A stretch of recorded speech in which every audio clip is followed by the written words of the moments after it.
know he's got a story to tell, and he also wants to take your questions. So let's give a round of applause for Kim Rooster Rossiter.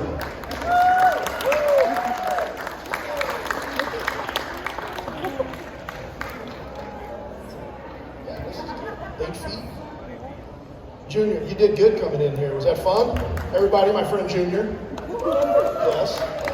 We just met, and that's one of the neat things about Ainsley's Angels is we literally just met. And that means that yesterday, Junior and I were strangers. And I think today, because we got to share some movement together, that now we're friends. And if I have it my way going forward, I think I have another family now. So it's strangers yesterday, it's friends today, it's family forever. And there's something really powerful about just the idea of going from strangers to family. So I often kind of reflect upon how do you get to that point. And I'll use this race as an example. There was no reason why the Knoxville Marathon should invite us to run their race. They are an able-bodied road race. And if you think about those words, that means people with shoes who run or jog go and from point A to point B, and they cross a finish line and they get a medal. So why would you have someone come and do a race who doesn't have tennis shoes and start the race and run it and finish and get the medal? Because it's a road race. You might be saying to yourself, like, this is an all-inclusive world. Like, of course everyone should be included. That sounds good.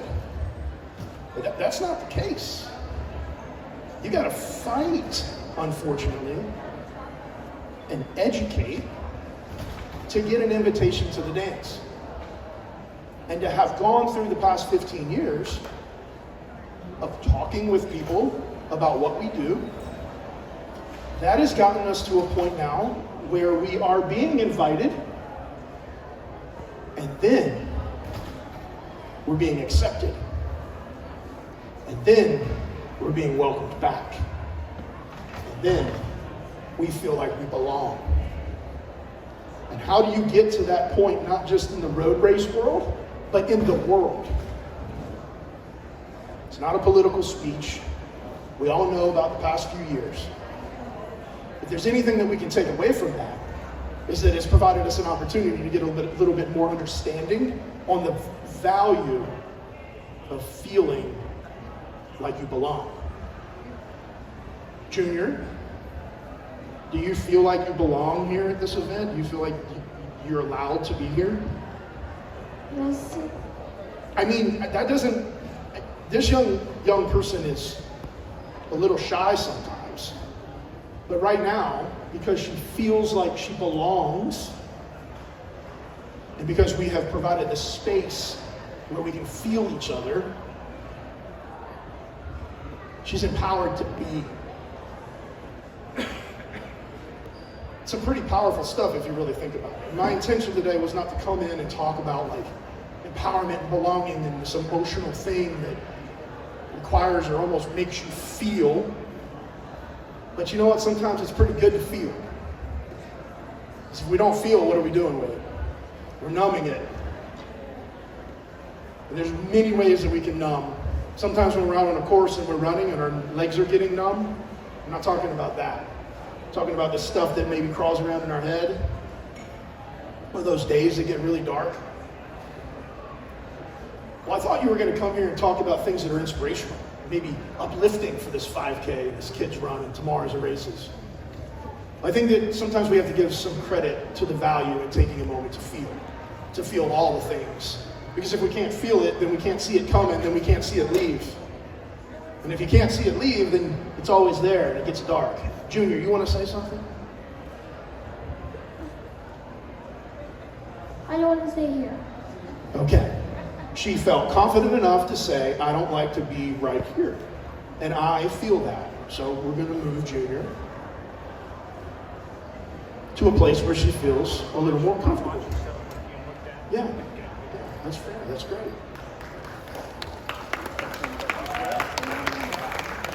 I mean, that's a lesson. And there was no plan there.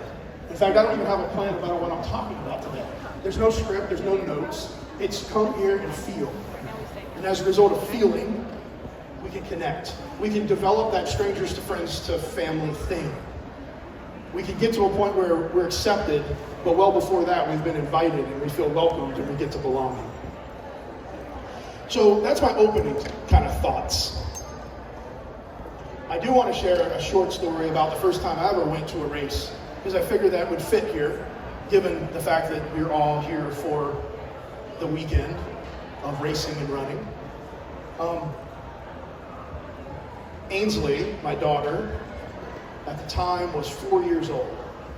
And we had just moved to Virginia because her medical diagnosis needed us to be in a place as a Marine where she could receive consistent care. So they moved us from Camp Lejeune, North Carolina to Virginia Beach, and there were some great hospitals there. And when we got there, though, the first thing we needed to do was set up our PT and our OT and our ST and all the T's and get her doctors and figure out exactly what all the things she needs. Things that maybe those of us that are not in medically fragile situations may not even think about.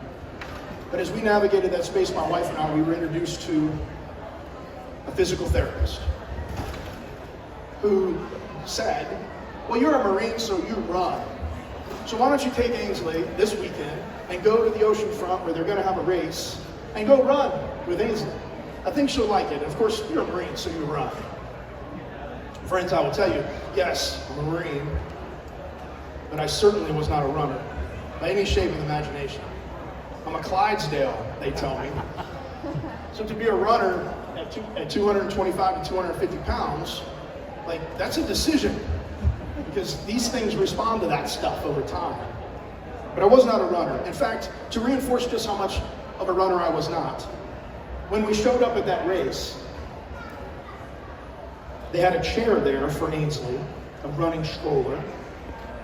We transferred her into this stroller, and I'm thinking, well, Ainsley and I are going to do this run, but I'm looking around, and everybody has these things on their shirt, and they have numbers on them. And I'm like, where do you get one of those? And they're like, oh, well, you got to register. Wait, you got to register. So I don't have a bib, friends, and frankly, I don't even know what a bib is. A bib is something that catches food, perhaps, when you're eating. Well, it was too late. Like, they're stepping off in 5 minutes. So this gentleman who had volunteered to help Ainsley get to experience this race took off. And he was running sub 6 minute miles. And I'm telling that to this audience who understands what a sub 6 minute mile is. I didn't know what a sub 6 minute mile was. I had to run 3 miles twice a year as a Marine. And then the goal was to do it something in the 20s, meaning 28 minutes, 26 minutes, 24 minutes for the whole thing. So I knew that if I could run an 8 minute mile 3 times, that's a 24, the Marine Corps would be good with that. This dude was running sub 6s. So it was an out and back course. And he takes off. I don't have a bib. The lady who told us to go there looks at me and goes, what are you doing? Why are you not running with your daughter? Very just like that. Why are you not running with your daughter? Because I don't have one of those things, a bib or whatever. It's a public boardwalk. Go. Now, what's funny about that is I'm now the president of a nonprofit who is all in the running community, and our partners would not appreciate me running a course without a bib, because that is a bandit. I didn't know any of that because I don't know anything. So I took off running. And an out and back course, so 1.5 miles down, Ainsley gets there, she turns around, I'm running, I can see what I think is her. He and Ainsley and Mike, they are now at the 2 mile mark, which means I'm at the 1 mile mark. As I see them coming up, that was the moment. That was the moment that, had I registered and been behind that chair, I would have not been able to see what I saw. And just replaying it in my mind could create emotion that makes me need to pause. That was my way of talking through those emotions just now. But what I witnessed, friends, was Ainsley's face lit up from ear to ear. similar to what I think you saw as Junior and I ran in here to start this chat. She was non-ambulatory, she was non-communicative. So this was her communication. This was her way of saying, I love this is beautiful, this is amazing. And in that moment for me, I said, I am not a runner, I don't have one of those bibs, but I'm about to become a runner for her. The rest is history. We did 30 races together, and eventually the Marine Corps Marathon in 2011, Ainsley's Angels was founded. Fast forward the clock a dozen years later, and there's 35,000 registered people across hundreds of communities in the country. And now we're being invited to tell this story at the Covenant Health Marathon in Knoxville, Tennessee. How does that happen? It happens by an invitation, accepting it, being welcomed, and then having a sense of belonging that brings about this level of encouragement, of confidence. The ability to raise your hand and say, I don't feel good right now. I would rather face you than the crowd. I don't feel like I want to run this race today. Very well. Tomorrow, Eric, I, and Tim are going to run the half marathon. Never in my wildest dreams did I think that I would have a friend named Tim in his 60s, and a friend named Eric somewhere in East Tennessee, who's nonverbal but is telling me all kind of things right now, would be able to start last in a race on purpose. And every person they pass, an international movie company called Regal, is going to give Ainsley's Angels $2 for every person that's passed. Like, yeah, I mean, it's fabulous. It's mind-blowing, quite frankly. It's so cool. I did not imagine in my wildest dreams. Yeah, it's cool, bro. Yeah, you want to tell them how cool it is? Yes, it's doggone cool. Here, come on up here, man. Show all the world how cool it is. I'm turning you around, you rock star. My friend Eric, friends.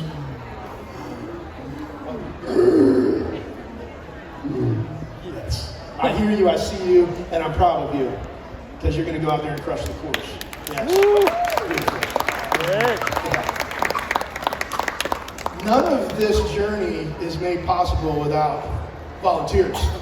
And I think it's so flippin' cool to be in Tennessee, the state of the volunteer, on the first day of National Volunteer Month. We have 35,000 members, and until about 3 years ago, all of those members were volunteers. We finally are in a position now where we have 2 full-time and 6 part-time positions. Thank gosh. Just trying to manage this with all volunteers is so difficult. But that means that we have 35,000, I'm doing math in public, 35,993 volunteers that make this possible. And this is a great way to kick off National Volunteer Month. So I want to say, Angie, thank you. She is our local leader in East Tennessee. None of this made possible without Angie. And if you don't know Angie, please introduce yourself at some point tonight and tomorrow. This is frankly, a saint of a woman. And I don't use the word saint lightly. She's a saint of a woman. She is unselfish. She is dedicated to creating safe spaces for people to be empowered and to feel. And as your friend, as your brother, as your family member, we're not blood related, but a member, strangers, friends, family, I sincerely thank you. Sincerely. Jessica's here too. She traveled from the Upper Cumberland. Jessica's wearing her polo over there and manning the tent. But, you know, again, a volunteer who just is dedicated to this mission to spread the good word and has had a chance to have Bradley.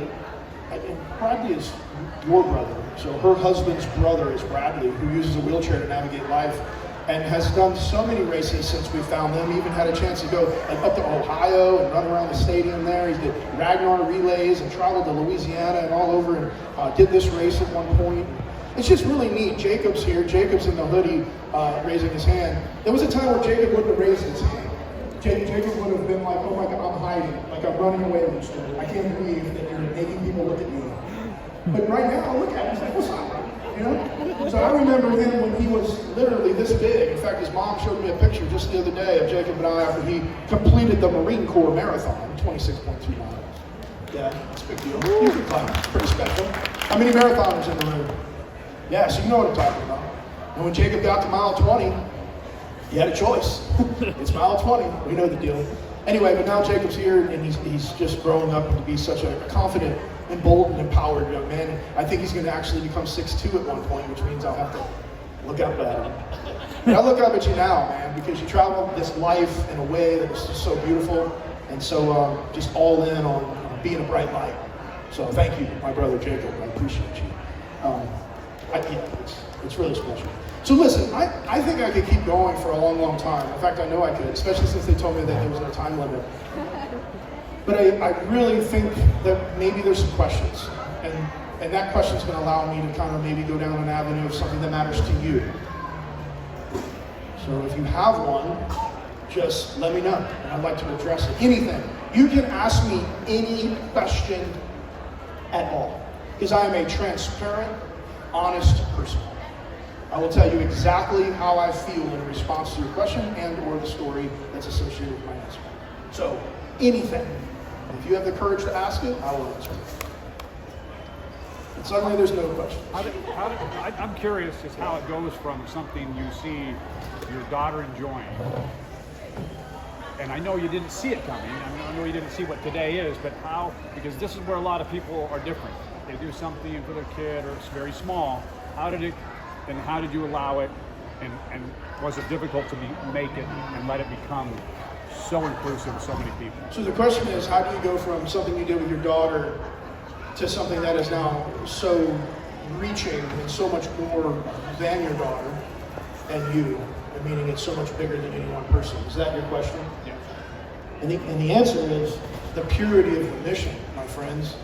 Like, I was, like I said, a Marine intelligence officer. I served 25 years in the Corps, multiple combat deployments, and as a result of that experience, I thought I was destined to become a national security advisor or something in a room with no windows. That's what I thought I was going to do.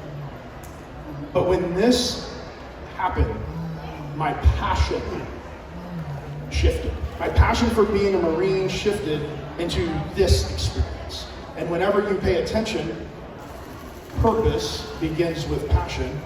Purpose begins with passion. When you pay attention to the passion shift and you allow it to happen, then you can now find purpose.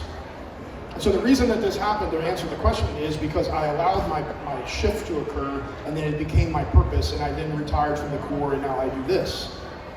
What is this? This is creating an environment that is inviting and empowering and inclusive. And we're just starting with the race. Let's just say the race is just one of the means to the ends. The end is to get to a place where if Eric wants to go to a movie theater, if he wants to go to the top floor of the hotel, if he wants to eat at you pick a restaurant, if he wants to ride in public transportation from A to B, these things are accessible to him. But guess what?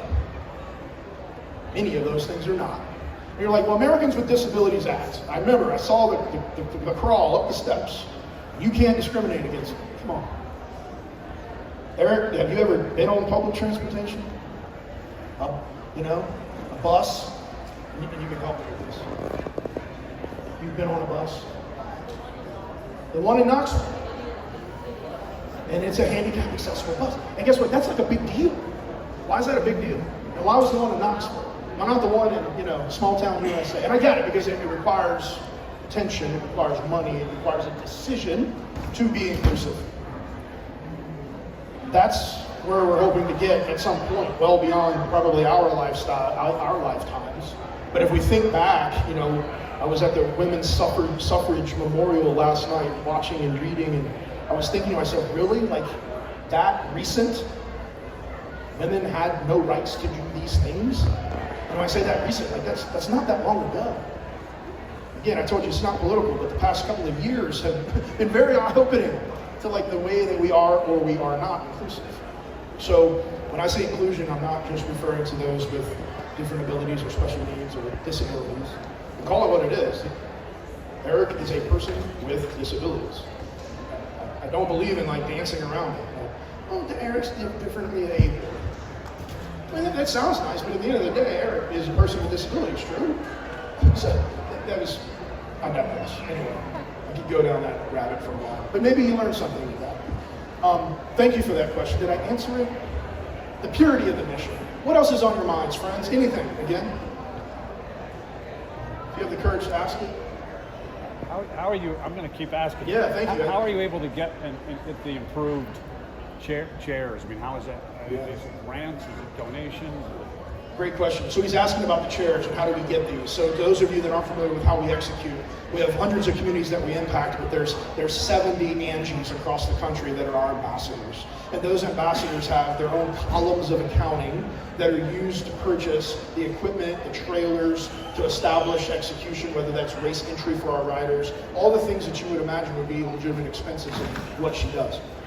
How does she get those expenses covered? It's through, really, frankly, grassroots fundraising efforts. It ranges from a local business saying, we really like what you're doing, here's $250. Or, hey, it's my birthday, and I'm going to go ahead and raise money for Ainsley of America on my birthday on Facebook.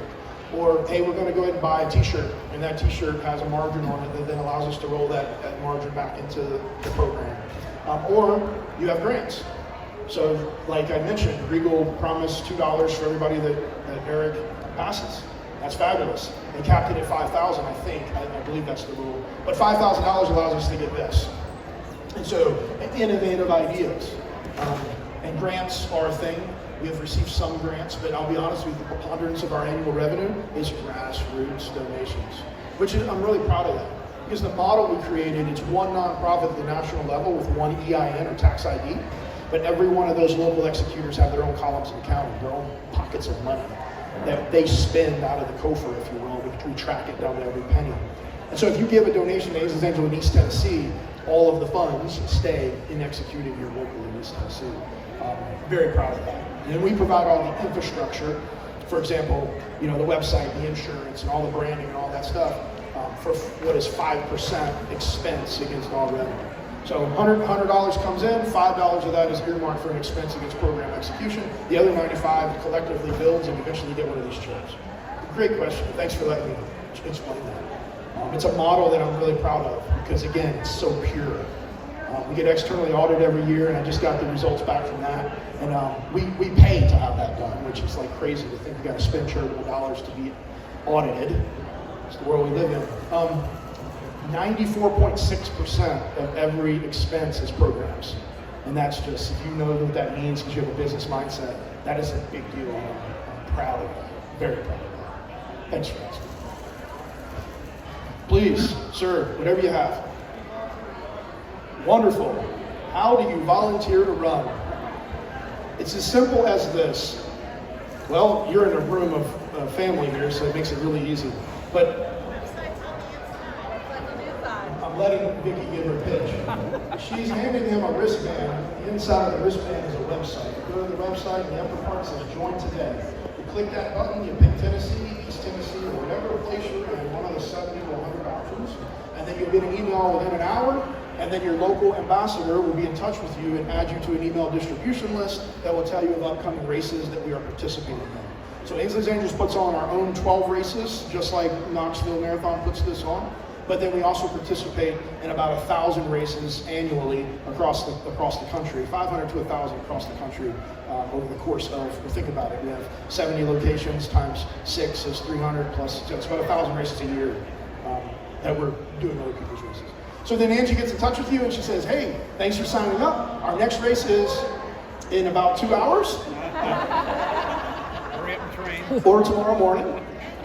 And next Saturday. And then Angie actually puts on one of her own races every September called Rolling on the Rocky Top. And that's done right here in downtown Knoxville. And it's fun and it's awesome. So thanks for asking. And if you're not a runner, don't worry, because there's another option that says Guardian Angel. Guardian Angels are the people, like these young ladies, who help Angie execute the mission.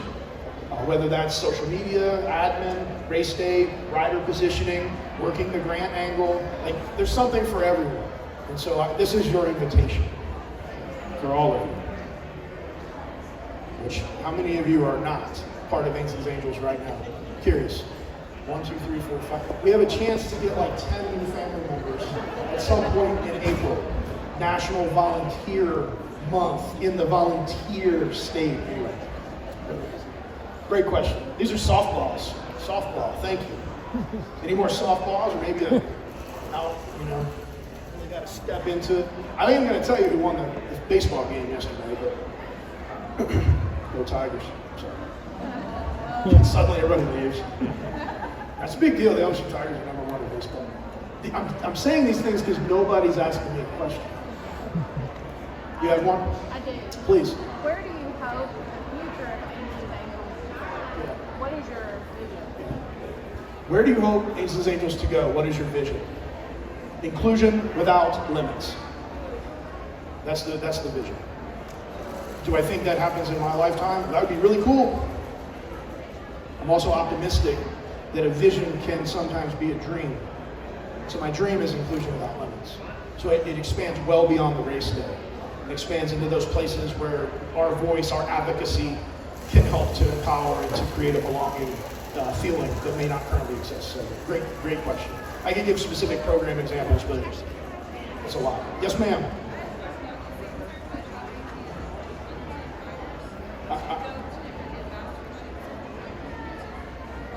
I can't hear it. I can't hear you. Yes.